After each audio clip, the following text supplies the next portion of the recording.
The Seattle Seahawks were killed by screens on Sunday night against the Packers.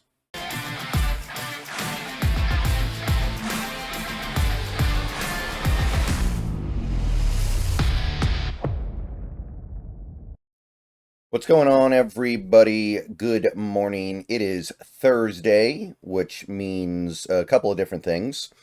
First of all, the stream with the Hawk's Nest will be going up about 3 hours from the upload of this video. Me and him are going to talk about the Packers game and talk about this upcoming Vikings game, so tune in. Starts about noon Pacific, 3 Eastern. So if you can't watch it live, you can watch the VOD, but definitely check that out. Also means that we've got the first game of the week tonight, and it is my birthday as well, December 19th. I am a different age today than I was yesterday, so that's pretty cool. But that's not what this video is here to talk about. This video is here to talk about some of the carnage from last week's game against the Packers.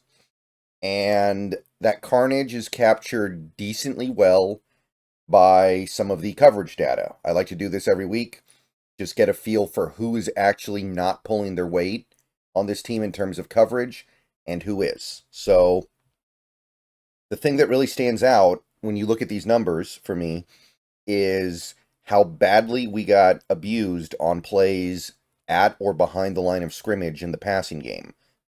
Like you've got, Ernest Jones. Ernest Jones got targeted 4 times in this game.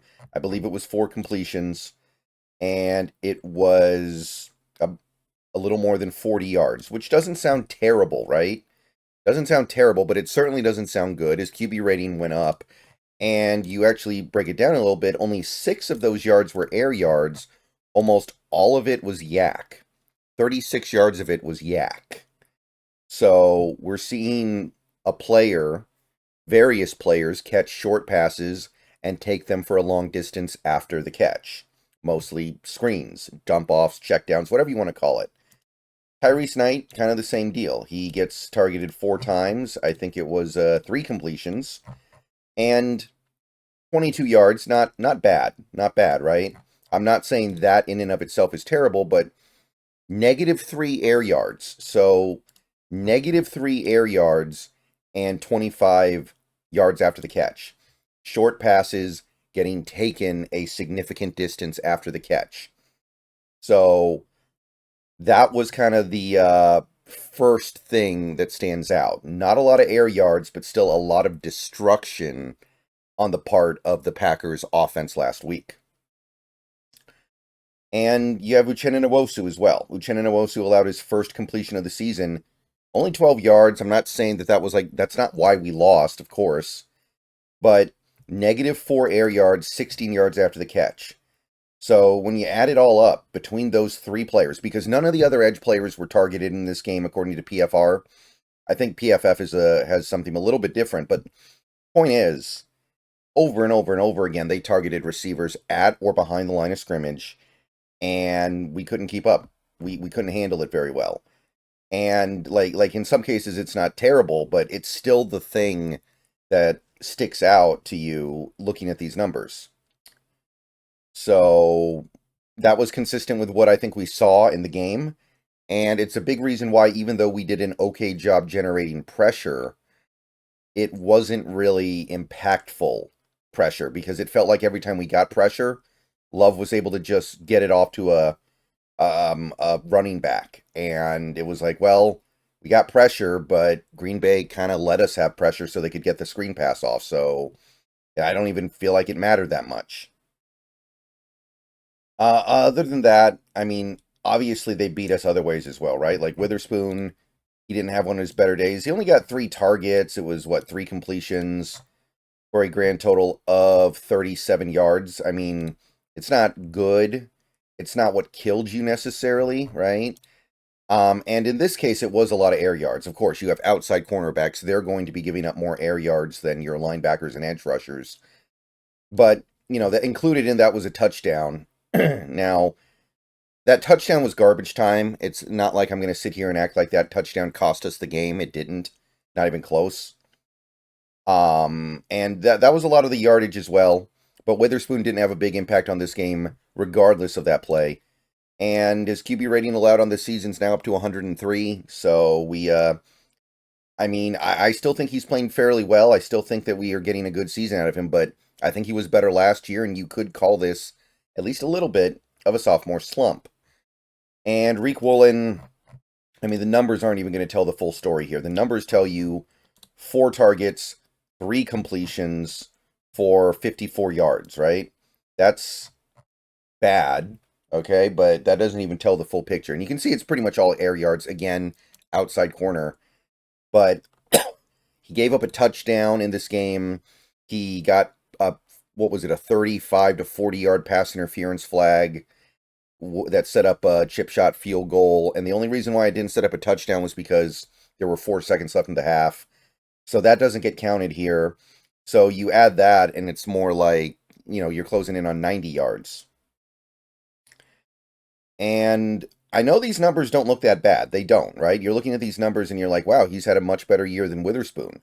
Like, Witherspoon has given up a significantly higher completion percentage, yards, and also a lower QB rating. But with the standard for Reek Woolen needs to be different here, because this is his thing. This is all he has. He's not a good tackler. He never will be a good tackler. He's not good in run support. Not that Witherspoon's been perfect in that area, but if you're Woolen, this is not good enough. Like, last year, his coverage numbers were probably better than this. Like, we're now at the point where I feel like he was better last year, and I don't think he was that good last year. So we have a problem here, man. And I see a lot of people that were very down on Reek Woolen during the game on Sunday, having by now, on Thursday morning, Wednesday night, started to kind of walk it back a little bit. I'm really not. I'm still kind of looking at this guy and going, I don't think this is going to work.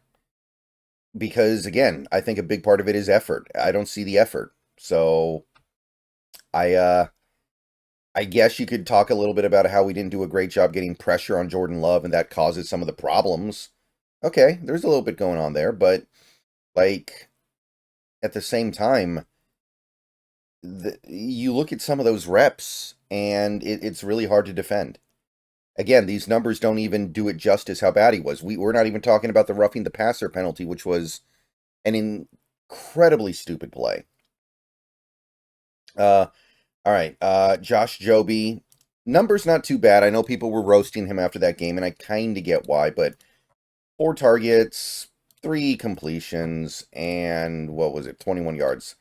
Again, that's okay, right? It's the least of our concerns.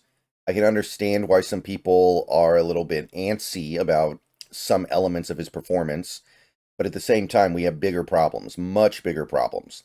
And Josh Joby kind of came out of nowhere to be our third corner this year anyway, so him having the occasional bad moment or bad game, and this wasn't even that bad of a game, but the occasional bad moment should not surprise anybody.